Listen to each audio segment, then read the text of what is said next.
안녕하세요. 3월 22일 수요일 말드라에 오신 여러분들을 환영하고 축복합니다. 여러분 최근에 보신 영화나 드라마 중에 기억에 남는 작품이 있으세요? 최근에 더 글로리라는 것이 유명했었고, 나는 신이다, 예전에 오징어 게임, 또 영화 대회비, 이런 영화들이나 작품들은 대부분 해피엔딩보다는 다같이 씁쓸하게 비운을 맞이하는 현실적인 엔딩이 많아지는 것 같아요. 착하게 산 사람도 억울하게 피해를 받고 죽거나, 악하게 산 사람도 허무한 배신을 당하고 또 복수당하는 경우를 보게 됩니다. 그러니까 의인이나 악인이나 죽는 것은 필연적이다. 그런데 어떻게 살다 죽느냐에 따라서 이후에 사람들의 평가가 달라지게 되죠. 하물며 하나님의 평가가 어떠할까요? 저와 여러분들의 삶이 결코 길지 않기 때문에 오늘도 최선을 다해 하나님 맡겨주신 사명 잘 감당하고 또 그 안에서 기쁨과 감사를 회복하는 그런 오늘이 될 수 있기를 간절히 축복합니다.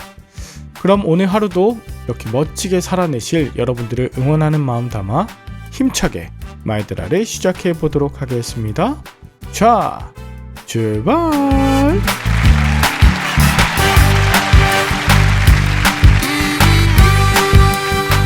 오늘은 사사기 10장입니다. 오늘 본문은 아비멜렉의 뒤를 이어서 돌라와 야일이 사사가 된 장면이 나와요. 그런데 그들의 속에는 초라하기 그지없습니다.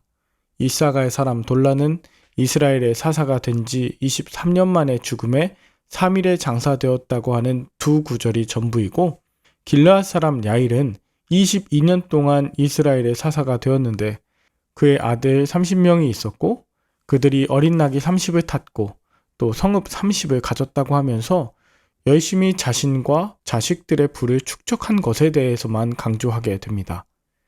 이후 6절부터 너무 안타까운 내용들이 나와요. 이스라엘 자손이 다시 여호와의 목전에 악을 행하여 바알들과 아스다롯과 아람의 신들과 시돈의 신들과 모압의 신들과 암몬 자손의 신들과 블레셋 사람들의 신들을 섬기고 여호와를 버리고 섬기지 않았다는 것입니다. 아니, 이 많은 신들, 우상들을 섬기면서 하나님을 버리고 섬기지 않았다. 이것에 하나님께서 진노하시며 이스라엘을 블레셋과 암몬의 손에 파셨습니다. 그러자 블레셋과 암몬은 18년 동안 이스라엘을 억압하고 암몬은 요단을 건너와 이스라엘을 괴롭힙니다. 자, 이제 이스라엘이 해야 되는 일은 단 하나였습니다. 그것은 여호와께 부르짖는 것이었죠. 그랬더니 하나님은 그들을 구원하지 않겠다고 하셔요. 너희가 택한 이방 신들에게 부르짖으라고 말씀하신다는 거죠. 13절에 그러므로 내가 다시는 너희를 구원하지 아니하리라고 말씀하셨습니다. 그때 15절에 이스라엘은 하나님 앞에 범죄하였음을 자백하며 이방 신들을 제하고 하나님을 섬기게 됩니다. 하나님은 이스라엘이 곤고한 것을 통해 마음에 근심이 되셨습니다. 그리고 암몬이 길르앗에 진을 치자 이스라엘은 이제 누가 먼저 나서서 암몬과 싸울지 의논한 것으로 오늘 본문이 마무리되죠. 아비멜렉 이후에 거의 50년이 다 될 정도로 평화를 누리고 있었던 이스라엘이었지만 겉으로 보이는 평화와 달리 보이지 않는 조용한 곳에서는 비극의 씨앗들이 뿌리 내리고 있었습니다. 아비멜렉 뒤에 사사 돌라가 일어났지만 그는 앞서 말씀드렸던 것처럼 23년 동안 사사로 있다가 죽었습니다.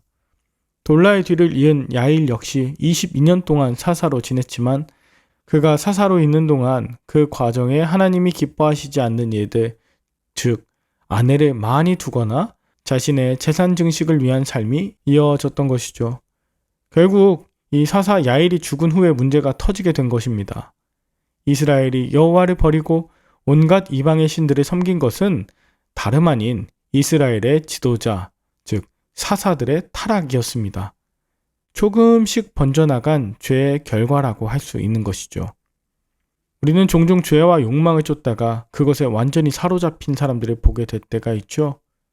처음에는 사람이 죄를 선택한 것처럼 보이는데 나중에는 죄가 완전히 그 사람을 사로잡는 것이죠. 돌이킬 마음도 회개할 기회도 모두 잃어버리는 자가 되지 않도록 다시 하나님을 찾되 잃어버린 시간만큼 천천히 또 포기하지 않고 하나님께 나아가는 것이 매우 중요합니다.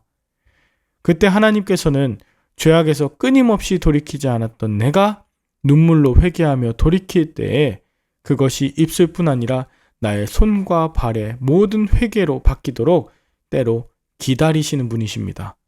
하나님은 이스라엘이 곤고하는 것을 보시면서도 그들의 완전한 회개를 위해 기다리시느라 마음에 근심하셨다고 합니다. 또 하나님은 일방적인 사랑으로 언제나 마음이 아프신 분이에요. 그러나 이스라엘이 돌아오면 그저 언제 그랬냐는 듯이 그들을 품으시고 구원하며 회복시키시는 분이십니다. 결국에 이스라엘이 돌아오길 기다리며 그저 언제 그랬냐는 듯이 그들을 품으시고 구원하시며 회복시키시는 분이십니다. 여러분은 오늘 본문을 통해 무엇을 느끼셨나요?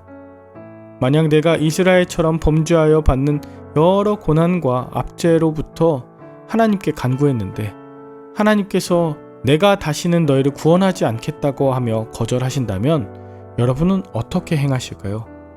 여러분은 모든 이방신들을 제하고 하나님 앞에 회개하며 눈물로 나아갈 수 있을까요?